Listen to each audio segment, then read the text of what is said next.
Nayanthara not only heroine, market, brand, opening కలిపిన package. అలాంటి నయననే వద్దనుకుంటున్నాడట మన నందమూరి బాలయ్య.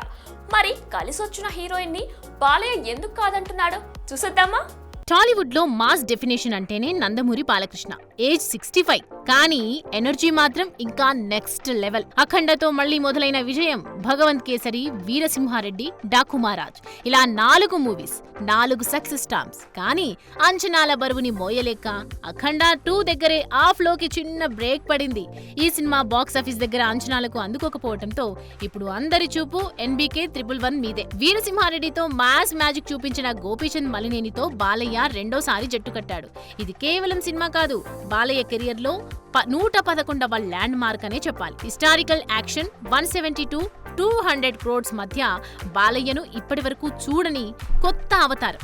ఇది మొదట ఉన్న ప్లాన్. కట్ చేస్తే సీన్ పూర్తిగా మారిపోయింది. అఖండ 2 effect, pan India risk factor, OTT market reality, Tollywood present situation, ఈ అన్నిటితో మేకర్స్ ఇప్పుడు సేఫ్లీ మోడ్ లోకి ఎంటర్ అయిపోయారని టాక్ వినిపిస్తోంది.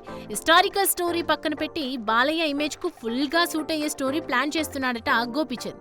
ఇదిలా ఉండగా ఇక్కడే వస్తోంది మరో shocking gossip. Lady super star Nayanthara out అని 8 కోట్ల రెమ్యునరేషన్ అడిగితే బడ్జెట్ కటింగ్ లో భాగంగా హీరోయిన్ ని మార్చేస్తుందట మూవీ టీమ్.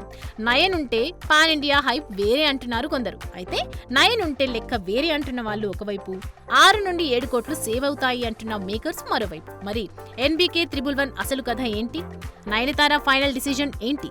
రాబోయే రోజులే డిసైడ్ చేయాలి. For more videos like this, subscribe Big TV channel.